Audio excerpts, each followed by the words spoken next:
Lesson number 2 में introduction to health psychology, health psychology को discuss करेंगे। तो जो इसमें सबसे जो मेन पॉइंट है, first changing patterns of illness today in the past, मतलब जो इलनेस का पैटर्न आज के दौर में है जो पास्ट में था, तो वो क्या क्या चेंजिंग आई, मतलब आया कि जो इलनेस थी वो अभी से स्टार्ट हो गई है या इससे पहले भी इलनेस थी। तो इस तरह की चीज़ों को हम देखेंगे, मतलब पास्ट में कब से ये सिस्टम स्टार्ट हुआ, कब से इलनेस डिजीज़ का आगाज़ हुआ, किस सेंचुरी से आगाज़ हुआ, और उसके बाद आज के दौर में इसकी क्या कंडीशन आया कि इन पे ओवरकम कर लिया गया, गलबा पा लिया गया, या वैसे ही चल रही हैं जिस तरह पहले थी। तो फर्स्ट पैराग्राफ में आप देख सकते हैं कि during the 17, 18, 19th century people in the North America suffered and died chiefly from two type of illness, dietary and infection. मतलब 17, 18, 19th सेंचुरी में बात करें तो नॉर्थ अमेरिका में बहुत सारी डिजीज़ थी, बहुत सारी इलनेस थी जिसकी वजह से लोग मरते थे। तो मतलब ये इसमें ये क्या है कि डेथ रेशो क्या थी, और इन डाइट्री डिजीज सबसे पहले क्या है, मतलब result from nutritions, for example beriberi is caused by lack of vitamins. मतलब जो डिजीज़ या इलनेस होती है ये वो आपके डाइजेस्टिव सिस्टम या विटामिन सिस्टम की वजह से, मतलब इंसान के जिस्म में बहुत ज़्यादा विटामिन्स होते हैं, और विटामिन्स जो उसके अलावा red blood cells, white blood cells, ये सारा सिस्टम होता है इंसान के बॉडी में। तो अगर उनमें लैक हो या उनमें वो चीज़ें प्रॉपर ना मिल रही हो या ना बन रहे हो तो क्या होती हैं, डिजीज़ जन्म लेती हैं, इलनेस हो जाती है, आप वीक हो जाते हैं, जिस वजह से आप सरवाइव नहीं कर पाते। तो इन तमाम चीज़ों को मद्देनज़र रखते हुए आपको इन तमाम चीज़ों हेल्थ के लिहाज से केयर करनी पड़ती है। मतलब अगर आप केयर करेंगे then you will be save yourself according to health point of view. मतलब मुख्तलिफ टाइप के बैक्टीरिया होते हैं, वायरसेस होते हैं और इन्फेक्शंस होते हैं जो आपकी बॉडी को डिस्टर्ब करते हैं और इस वजह से आपकी डेथ होती है।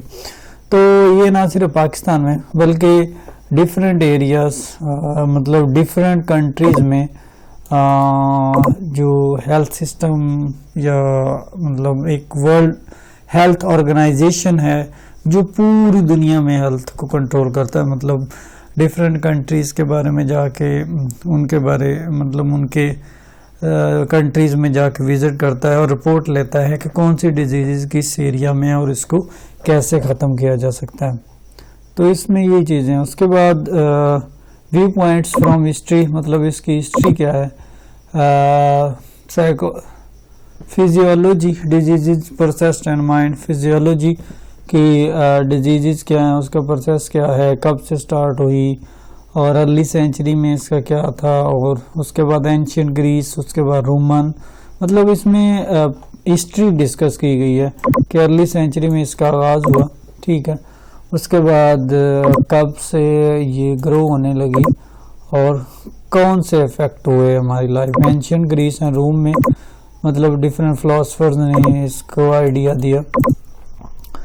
उसके बाद मिडल एज की बात करें तो मिडल एज में भी Roman empire in 5th century से western world was the diary. मतलब ये जस्ट हिस्ट्री बताना चाह रहा है कि इसकी हिस्ट्री क्या है। रेनेसांस पीरियड है, उसमें कौन सी मेजर डिजीज़ थी, इलनेस थी जिसकी वजह से हम सफ़र हुए। तो उसके बाद साइकोलॉजी, इन्वॉल्वमेंट इन हेल्थ, मतलब आपकी साइकी किस हद तक इन्वॉल्व करती है आपके हेल्थ में और कौन से मेजर फैक्ट्स होते हैं आपके हेल्थ में। तो इसमें ये चीज़ बताने की कोशिश की है। तो मतलब इस पूरे चैप्टर में अगर समरी में देखें तो जस्ट यही चीज़ बताने की कोशिश की है कि medical setting has expanded beyond traditional mental health and problem to include procedure and program to help people stop smoking, eat healthy diet, exercise। मतलब इसमें ये बताया कि कैसे डिजीज़ जन्म लेती हैं, किस पीरियड में कैसे कौन सी डिजीज़ आई और इनका हल क्या है, सलूशन क्या है, वर्ल्ड हेल्थ ऑर्गेनाइजेशन ने इसका सलूशन क्या दिया और किन चीज़ों से दूर रहने को कहा, मतलब कौन सी चीज़ों का इस्तेमाल करना चाहिए, कौन सी चीज़ों का इस्तेमाल नहीं करना चाहिए। ऐसी चीज़ें जो आपके लिए डिफेक्टिव हैं या आपकी सेहत को डिस्टर्ब करती हैं उनसे अवॉइड करना चाहिए। और जो ऐसी चीज़ें जो आपके ब्लड प्रेशर मीन्स आपके डाइजेस्टिव सिस्टम को अच्छा बनाती हैं उनका इस्तेमाल कैसे करना चाहिए। तो at the end of the para आप देख सकते हैं कि उसमें भी इसने कहा स्टॉप स्मोकिंग नहीं करना चाहिए, हेल्थी डाइट लेनी चाहिए, अच्छी खुराक खानी चाहिए, एक्सरसाइज करनी चाहिए, बहुत ज़रूरी है।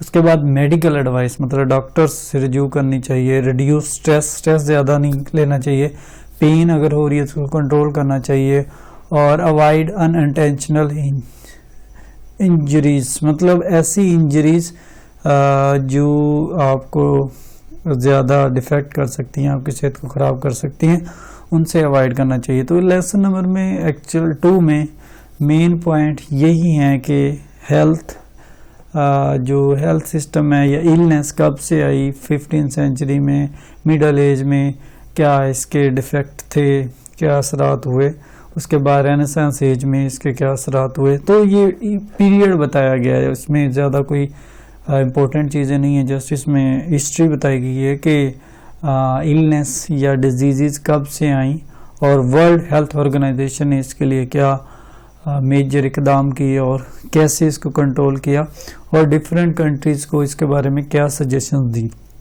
तो इस पूरे लेसन में जस्ट यही बताने की कोशिश की है कि जो हमारा जो सिस्टम है हेल्थ सिस्टम, इसको कैसे बेटर बनाया जा सकता है, और रेनेसांस और आफ्टर रेनेसांस मतलब कौन से आइडियाज़ हमें मिले। World Health Organization, World Health Organization मतलब एक कंट्री का ऑर्गेनाइजेशन नहीं है, ये पूरी दुनिया का ऑर्गेनाइजेशन है हेल्थ पॉइंट ऑफ व्यू से, जो पूरी दुनिया को कंट्रोल करता है हेल्थ के लिहाज से।